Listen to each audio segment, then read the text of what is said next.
Bismillahirrahmanirrahim. Assalamualaikum warahmatullahi wabarakatuh. Baik, bagaimana kabarnya anak-anakku semuanya pada pagi hari ini? Semoga semuanya selalu sehat, senantiasa dilindungi oleh Allah Subhanahu wa taala.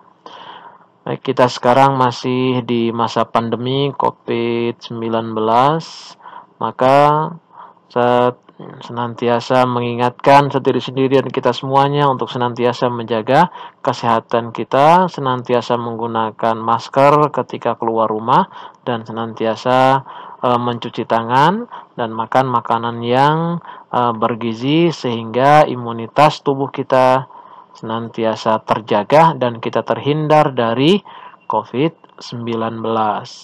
Baik anak-anakku semuanya, sebelum kita memulai pembelajaran kita pada hari ini, mari bersama-sama kita buka dengan membaca basmalah. Bismillahirrahmanirrahim. Baik, untuk pelajaran kita pada hari ini, bab selanjutnya yaitu tentang iman kepada qada dan qadar. Nah, ini iman kepada qada dan qadar itu adalah termasuk rukun iman yang ke-6. Kalau yang kemarin kita sudah pelajari juga tentang iman kepada hari kiamat yang mana termasuk rukun iman yang ke-5. Dan pada kesempatan hari ini kita bersama-sama akan belajar tentang iman kepada qada dan qadar.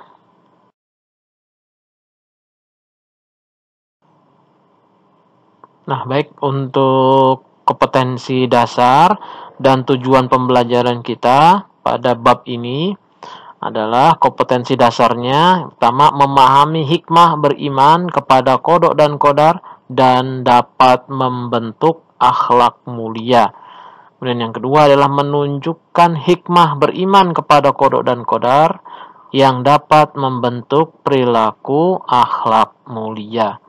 Kemudian tujuan pembelajaran kita pada bab ini adalah nanti setelah pembelajaran diharapkan kalian semuanya meyakini adanya qada dan qadar, kemudian menunjukkan perilaku berserah diri kepada Allah Subhanahu wa taala yang mencerminkan iman kepada qada dan qadar, kemudian memahami hikmah beriman kepada qada dan qadar yang dapat membentuk akhlak mulia. Dan yang terakhir tujuan pembelajarannya adalah menunjukkan hikmah beriman kepada qada dan qadar yang dapat membentuk perilaku akhlak mulia. Nah, maka 4 tujuan pelajaran ini nanti akan kalian dapatkan setelah saya menyampaikan materi tentang qada dan qadar. Nah, sekarang kita akan masuk ke materi belajar. Nah, secara garis besarnya, judul kita pembelajaran pada hari ini adalah iman kepada qada dan qadar. Nah, kemudian materinya apa saja yang akan kita pelajari? Yang pertama adalah pengertian qada dan qadar. Ya, apa arti dari qada dan apa arti dari qadar? Kemudian yang kedua, yang akan kita pelajari adalah contoh dari qada dan qadar masing-masing, dari qada kemudian dan qadar. Kemudian yang ketiga adalah hubungan qada dan qadar dan ikhtiar. Apa sih qada? Kemudian apa itu qadar? Kemudian ikhtiar. Apa hubungannya antara ketiganya ini?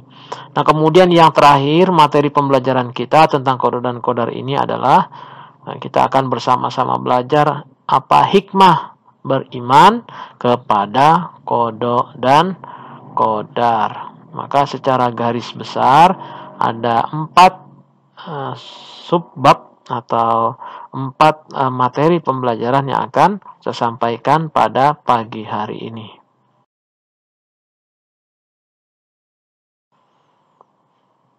Baik, slide selanjutnya. Kita akan belajar sekarang pengertian qada dan qadar. Salah satu rukun iman yaitu iman kepada qada dan qadar yang berarti adalah mempercayai dengan kesungguhan bahwa yang terjadi di alam ini tidak lepas dari ketetapan dan ketentuan dari Allah Subhanahu wa taala. Maka qada dan qadar ini termasuk rukun iman. Nah, rukun iman yang keberapa? Yaitu rukun iman yang ke-6. Itu ya, kalau yang ke-5 kemarin sudah kita pelajari pada pertemuan yang lalu, yaitu tentang beriman kepada hari akhir.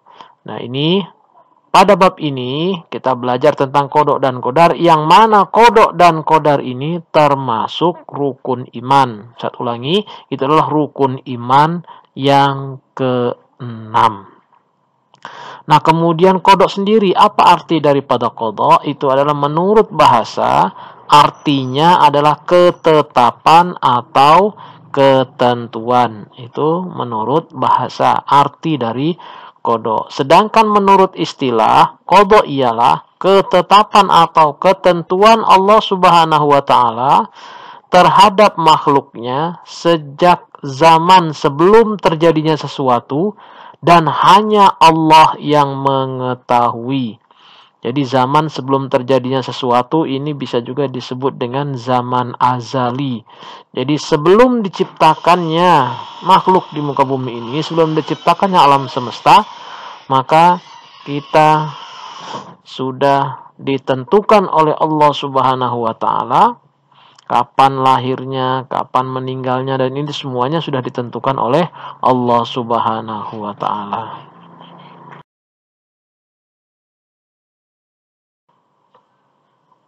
Nah, selanjutnya kita akan belajar tentang pengertian dari qadar. Qadar perwujudan atau bentuk dari ketetapan atau ketentuan Allah Subhanahu wa Ta'ala terhadap makhluknya. Qadar disebut juga takdir Allah Subhanahu wa Ta'ala yang memang benar-benar ada. Baik takdir itu ketetapan yang sesuai dengan keinginan atau yang diharapkan manusia, maupun yang tidak disenangi atau diinginkan oleh manusia. Jadi qadar itu adalah perwujudan atau bentuk dari ketetapan atau ketentuan Allah Subhanahu wa Ta'ala terhadap makhluknya. Jadi bisa juga diartikan bahwa qadar itu adalah ketetapan atau ketentuan Allah Subhanahu wa Ta'ala yang sudah terjadi. Jadi ketika sudah terjadi, maka itu adalah termasuk dari qadar. Tapi kalau sesuatu itu belum terjadi, maka itu termasuk qada dari Allah Subhanahu wa Ta'ala. Seperti sekarang ini kita berada di masa pandemi COVID-19, ini sudah terjadi, maka ini adalah takdir dari Allah Subhanahu wa Ta'ala. Kita tidak tahu apa yang diinginkan oleh Allah Subhanahu wa Ta'ala dari pandemi COVID-19 ini. Mungkin agar manusia senantiasa ingat kepada Allah Subhanahu wa Ta'ala. Karena banyak sekali manusia yang sombong kepada Allah, sehingga Allah Subhanahu wa Ta'ala menurunkan penyakit ini untuk menghilangkan kesombongan pada diri manusia.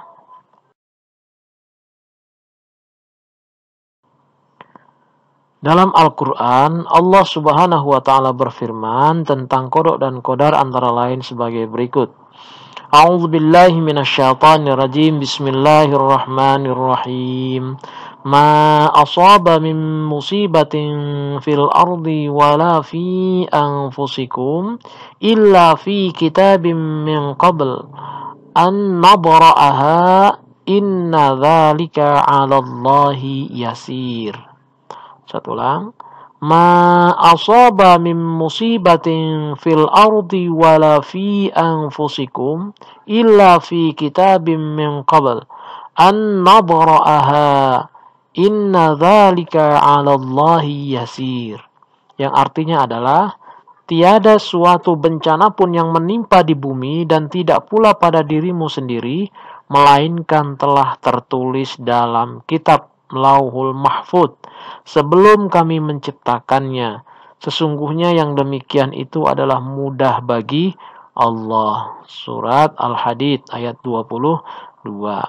Maka ini adalah firman dari Allah Subhanahu wa Ta'ala yang menerangkan bahwa seluruh yang ada di muka bumi ini itu adalah sudah tertulis, sudah ditentukan oleh Allah Subhanahu wa taala, sudah ditetapkan oleh Allah Subhanahu wa taala di Lauhil Mahfuz. Jadi contohnya kita terlahir di Sangatta, itu sudah ditentukan oleh Allah Subhanahu wa taala sebelum penciptaan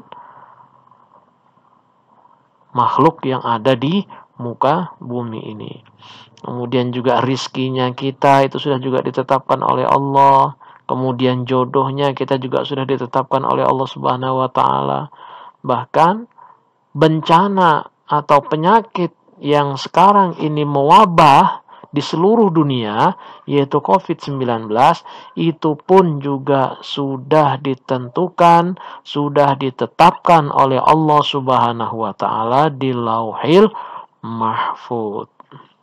Di mana itu Lauhil Mahfuz? Yaitu di langit yang ketujuh. Nah, di sanalah Allah Subhanahu wa taala menetapkan seluruh rizki, seluruh ketetapan-ketetapannya yang ada di muka bumi ini.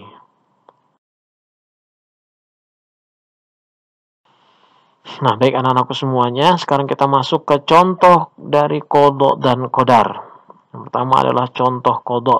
Jenis laki-laki dan perempuan. Seorang ibu yang sedang hamil menginginkan bayi yang dikandung itu laki-laki, setelah lahir ternyata perempuan. Nah, maka ini adalah sudah ketetapan atau ketentuan dari Allah Subhanahu wa taala. Sudah ditetapkan oleh Allah di Lauhil Mahfuz sebelum anak tersebut terlahir ke dunia. Ibunya inginnya seharusnya anaknya adalah laki-laki, tapi ternyata yang terlahir itu adalah perempuan.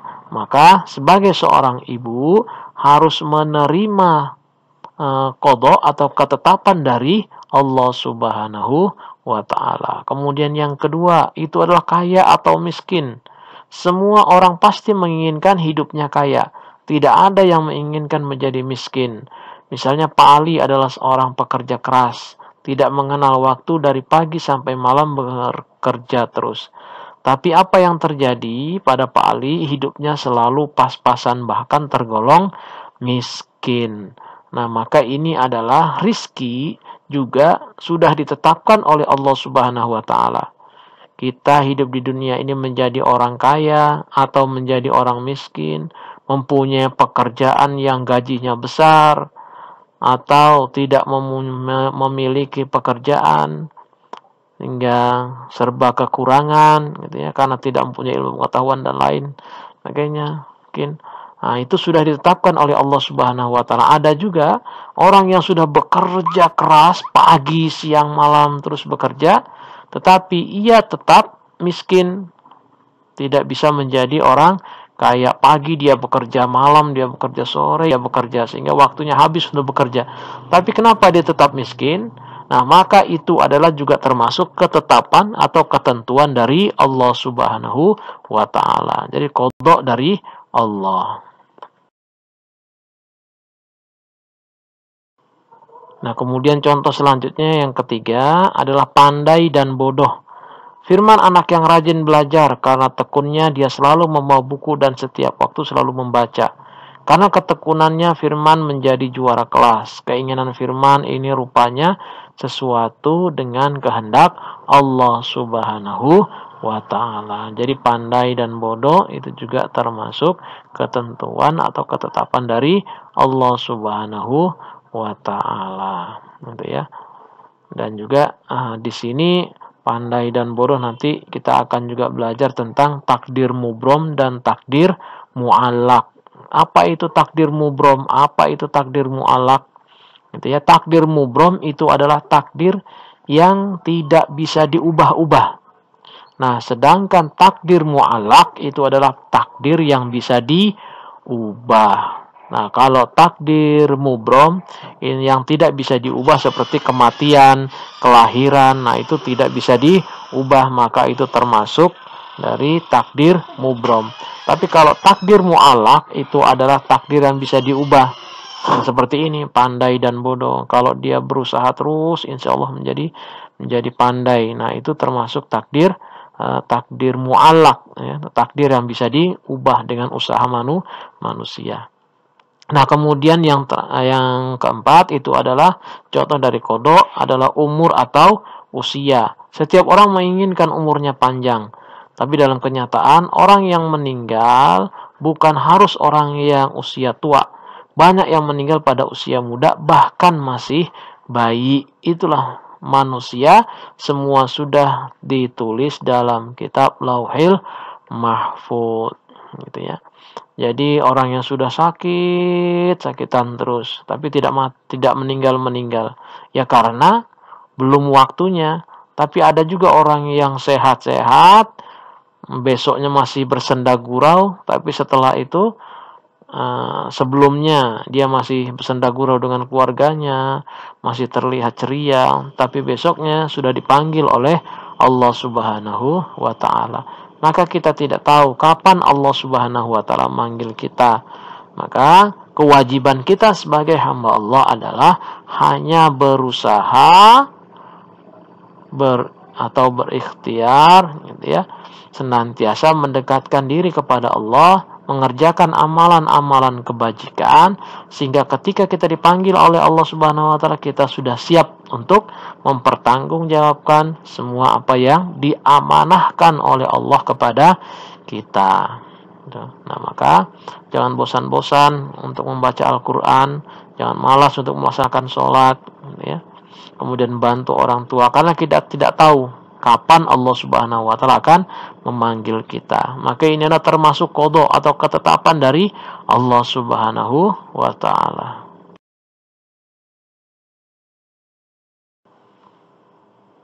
Ya, selanjutnya adalah contoh dari qadar. Yang tadi qada itu sudah kita pahami bahwa qada itulah ketetapan dari Allah Subhanahu wa Ta'ala sebelum terjadi. Ya, sebelum terjadinya ketetapan-ketetapan itu disebut dengan qada. Nah, tetapi kalau qadar itu adalah sudah wujudnya, sudah ada bentuknya. Nah, contoh dari qadar adalah kelahiran bayi. Ya, sudah lahir, sudah ada bentuknya, maka itu adalah takdir dari Allah Subhanahu wa Ta'ala.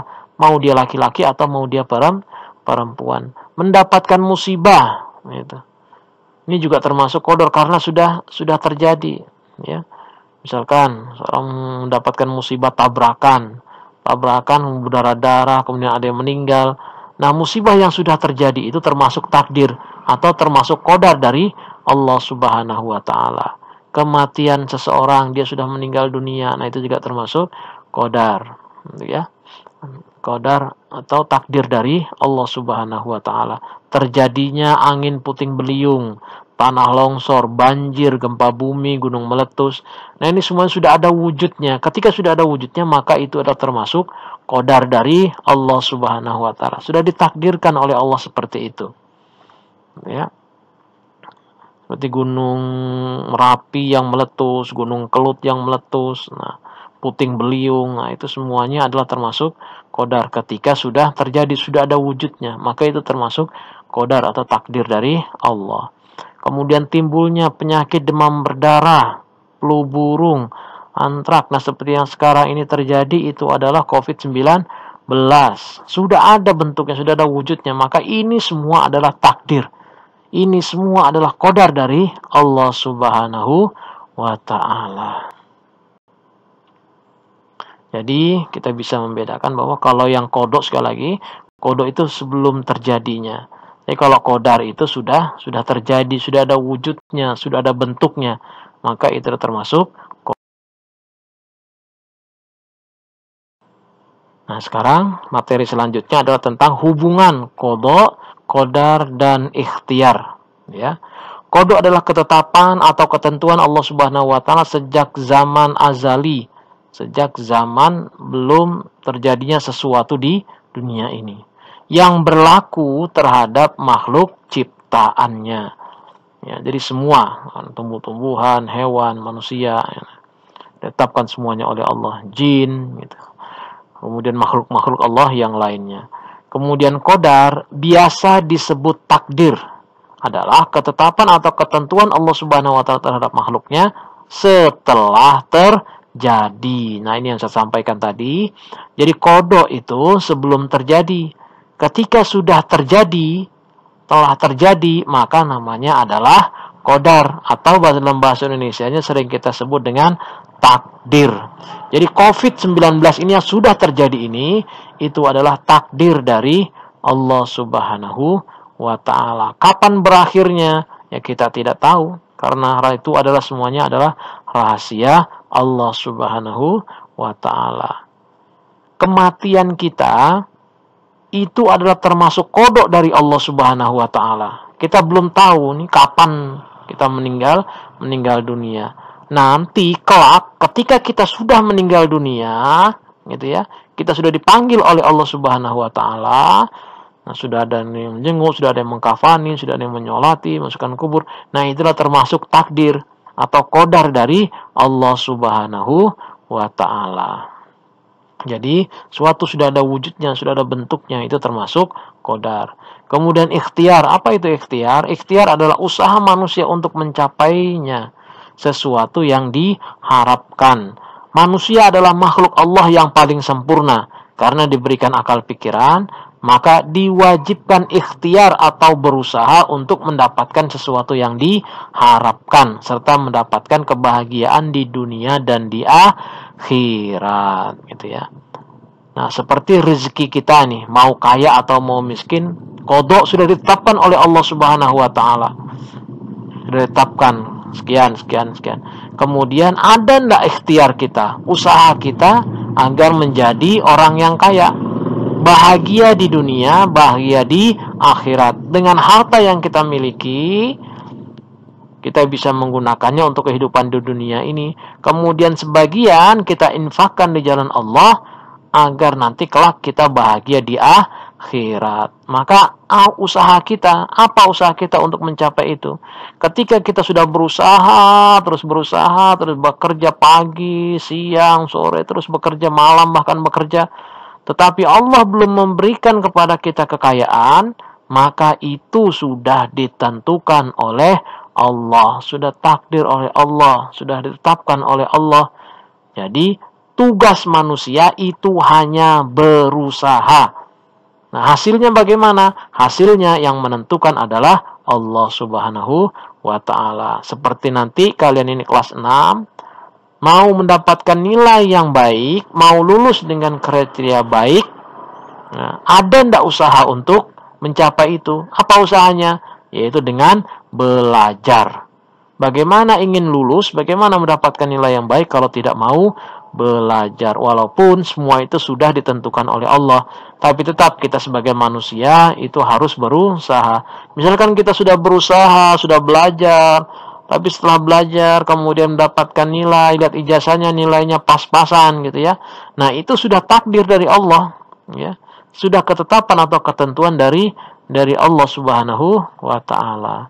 Maka tugas kita sebagai hamba Allah itu adalah menerima semua ketentuan, ketetapan dari Allah Subhanahu wa ta'ala setelah kita berusaha dan berdoa kepada Allah.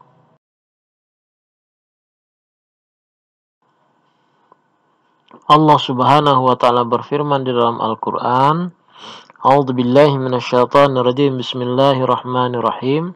Innallaha la yughayyiru ma biqaumin hatta yughayyiru ma bi anfusihim. Yang artinya sesungguhnya Allah tidak merubah keadaan suatu kaum sehingga mereka merubah keadaan yang ada pada diri mereka sendiri.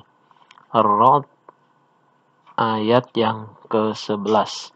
Nah, ini adalah ayat Allah Subhanahu wa ta'ala menerangkan kepada kita semuanya, ketika kita ingin lebih baik, maka kita harus berusaha dan berdoa. Allah tidak akan mengubah nasib kita ketika kita tidak mau berusaha dan berdoa.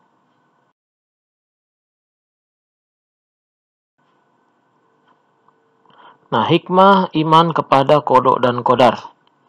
Ini ada beberapa hikmah kita beriman kepada qada dan qadar. Yang pertama adalah menjauhkan dari sifat sombong, sebaliknya mendekatkan sifat rendah hati. Nah, maka ketika kita beriman kepada qada dan qadar, kita paham tentang ketentuan, ketetapan dari Allah Subhanahu wa taala, maka kita akan terhindar atau terjauhi dari sifat sombong. Yang kedua adalah tidak mudah putus asa dan berkeluh kesah. Selalu percaya diri, sabar, dan tabah dalam menjalankan hidup. Karena kita yakin bahwa segala sesuatu yang Allah Subhanahu wa taala berikan kepada kita itu semua adalah ketetapan dan ketentuan dari Allah Subhanahu wa taala.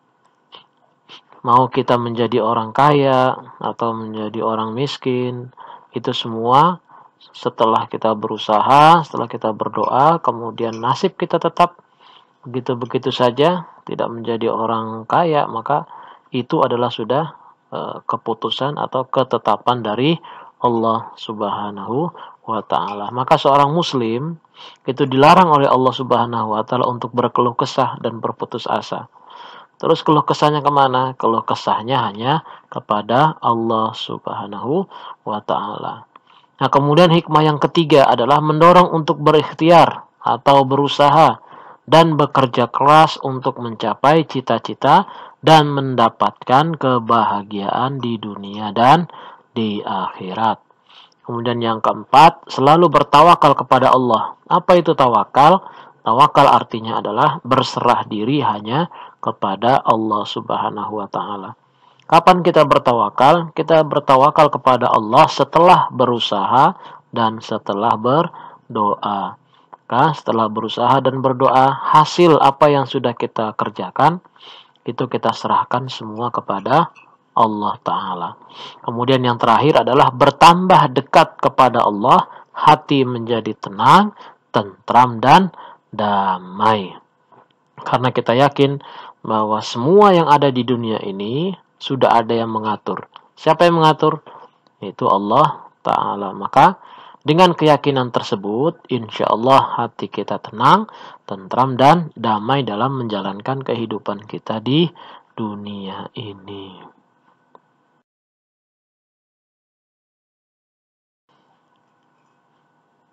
Nah, baik anak-anakku semuanya, itu tadi materi kita tentang qada dan qadar. Jadi setelah kalian pelajari tentang materi qada dan qadar pada slide-slide yang sudah saya sampaikan pada hari ini, maka kalian juga bisa membaca buku kalian. Nah, kemudian yang penting untuk dihafalkan dan untuk dipelajari, maka silahkan di garis bawahi atau di stabilo. Dan ini ada beberapa soal, ada 5 soal.